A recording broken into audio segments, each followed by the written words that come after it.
Hey everyone, how are you today? I hope you're doing well. So, for today's story, I thought we could switch things up a little bit. We're not diving into one single case, but instead we're going to talk about something that I find both fascinating and, honestly, completely terrifying. We're going to be talking about found footage. I know, it sounds like a movie genre, right? Like The Blair Witch Project or Paranormal Activity. But the thing is, sometimes life is so much stranger and scarier than fiction. We're going to be looking at some of the most disturbing, real found footage cases ever recorded. These are moments captured on camera or audio that were never meant to be the final record of someone's life, but they became just that. These recordings offer a window into someone's last moments, their confusion, their fear, and they often leave us with more questions than answers. It's a very raw and intimate look into some truly baffling mysteries. We're talking about strange disappearances, unsolved deaths, and final goodbyes captured in the most haunting ways imaginable. It's one thing to hear a story, but it's another thing entirely to see or hear a piece of it for yourself, exactly as it happened. It just adds this layer of reality that's impossible to shake. So, get your snacks, get comfortable, but maybe keep the lights on for this one. This is going to be a heavy one, and I want to give a serious warning before we get started. Some of the details and descriptions we'll be discussing are very sensitive and might be upsetting to some people.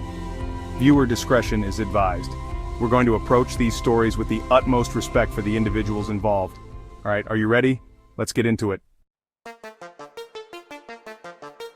Alright, so, for our first case, we're going all the way back to 1959 to the Ural Mountains in the Soviet Union. This story is like the holy grail of unsolved mysteries. It involves 9 experienced hikers, mostly students from the Ural Polytechnical Institute, who set out on a challenging winter expedition. Their leader was a guy named Igor Dyatlov, and this group knew what they were doing. They were skilled, prepared, and ready for the harsh conditions. But something went horribly wrong, and they never came back. When they didn't return as scheduled, a search party was sent out to find them. And what they found, it makes no sense. The search party discovered the group's tent, which was bizarrely cut open from the inside. It looked like they had frantically sliced their way out in a panic.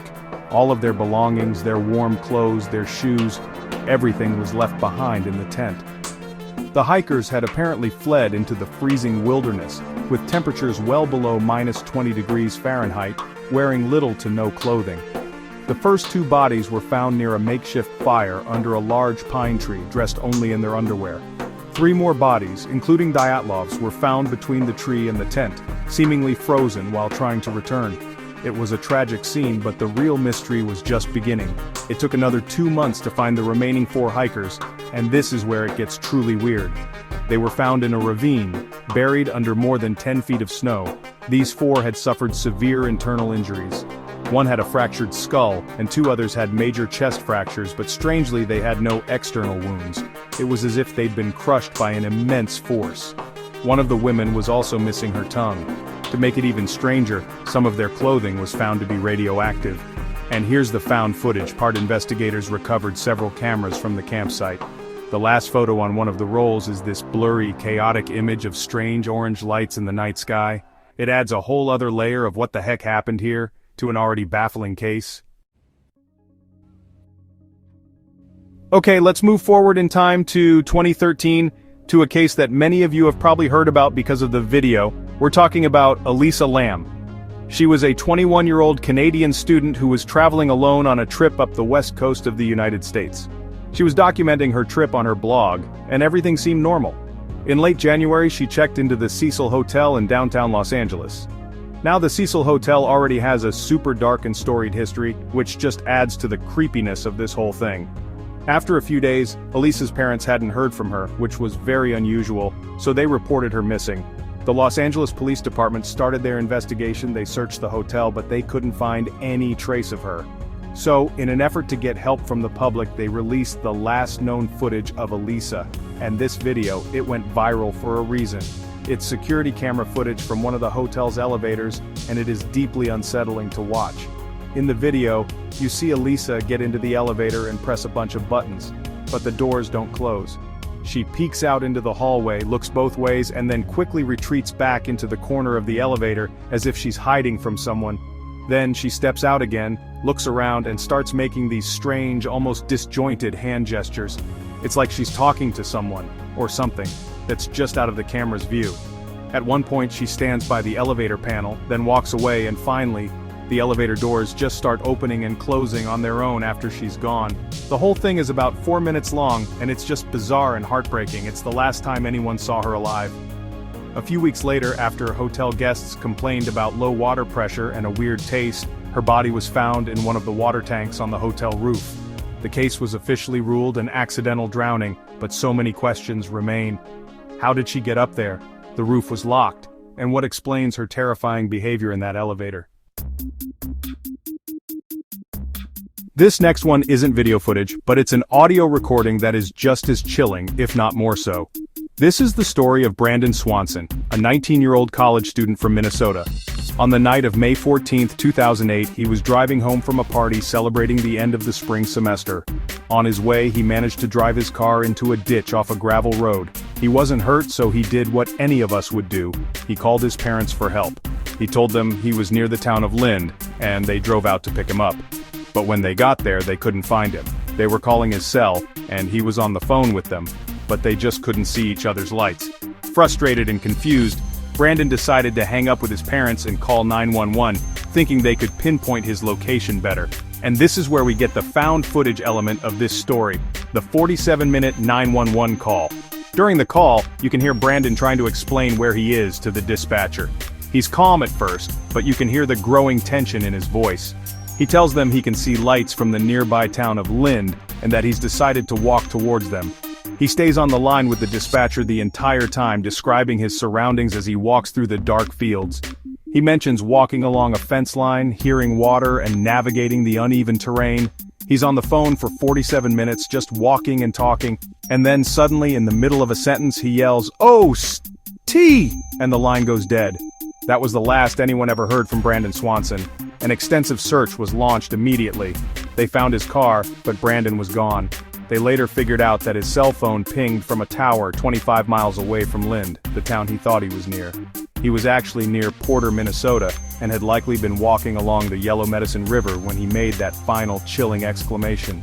Despite years of searching, no trace of him has ever been found. This story is a really tragic one, and it's about a man who loved nature so much that it ultimately led to his death. His name was Timothy Treadwell, and he was a grizzly bear enthusiast, an environmentalist, and a documentary filmmaker. For 13 summers, he would travel to Katmai National Park in Alaska to live among the grizzly bears. He believed he had formed a special bond with them, giving them names and interacting with them in ways that experts warned were incredibly dangerous. He would get extremely close to them, talk to them, and film his encounters for a documentary he was making. He saw himself as their guardian, protecting them from poachers. During his final trip in the fall of 2003, he was there with his girlfriend, Ami Huguenard. They had planned to leave earlier in the season, but a dispute with an airline over his ticket caused them to stay later than usual. This meant the bears were more irritable and desperate for food as they prepared for hibernation. On October 6th, a pilot who was scheduled to pick them up arrived at their campsite to find it deserted, except for a large male grizzly bear. The pilot immediately knew something was wrong and contacted the park rangers. When they arrived, they discovered the horrific remains of Timothy and Amy. The most disturbing part of this discovery was a video camera that was recovered from the scene. The camera had captured the audio of the bear attack. The lens cap was on, so there was no video, but the microphone had recorded 6 minutes of the terrifying final moments of Timothy and Amy's lives. The audio was so horrifying that it has never been released to the public.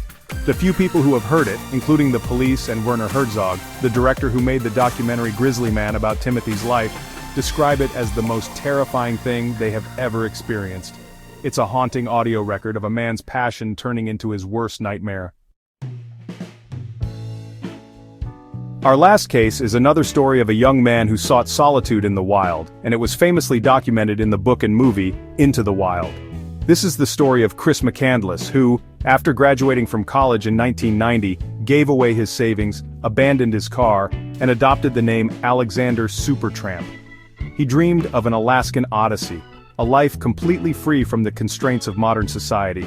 He wanted to prove to himself that he could survive on his own, relying only on the land. For 2 years he hitchhiked across North America, eventually making his way to Alaska in April 1992. A local man dropped him off at the start of the Stampede Trail, and Chris walked into the wilderness with a small rifle, a bag of rice, and a field guide to edible plants. He found an abandoned bus, which he called the Magic Bus, and made it his home base. For the next few months he lived his dream, hunting small game, foraging for plants, and documenting his journey. This is where the found footage comes in. He kept a detailed journal and took numerous self-portraits with his camera.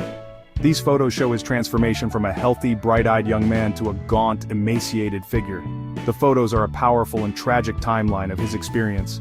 In them, you can see his pride in his survival, posing with a squirrel he hunted or smiling in front of his bus. But as time goes on, the photos become more harrowing.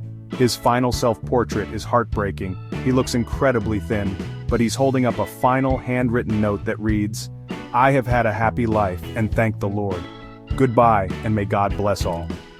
About 19 days after that photo was taken, his body was discovered by hunters inside the bus.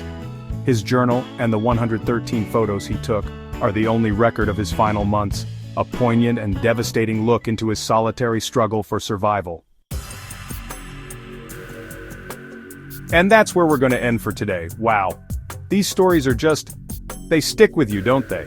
From the snowy mountains of Russia to the Alaskan wilderness, these pieces of found footage give us this incredibly raw glimpse into mysteries that may never be fully solved. The shaky camera, the desperate 911 call, the haunting final photos, they're more than just clues. They are the last echoes of people who had hopes and dreams and families, whose stories ended in the most unimaginable ways. These cases remain some of the most haunting ever captured on camera. It's the unknown that's the scariest part. What were those strange lights in the Dyatlov Pass? What was Elisa reacting to in that elevator? What made Brandon Swanson cry out in his final second on the phone? We can speculate, we can come up with theories, but at the end of the day, we just don't know for sure. The footage and the recordings are all we have left, and they serve as a chilling reminder of how fragile life can be and how many secrets the world still holds. It's a testament to the power of a single recorded moment. I would love to hear your thoughts on these cases down in the comments. Do you have any theories, or maybe you know of other found footage cases that have stuck with you? Please share them below. I'm always so interested to read what you guys think and the stories you've heard. Thank you so much for hanging out with me today and exploring these really intense and sad stories. Please be safe out there, take care of yourselves and each other, and I will see you in my next video. Bye.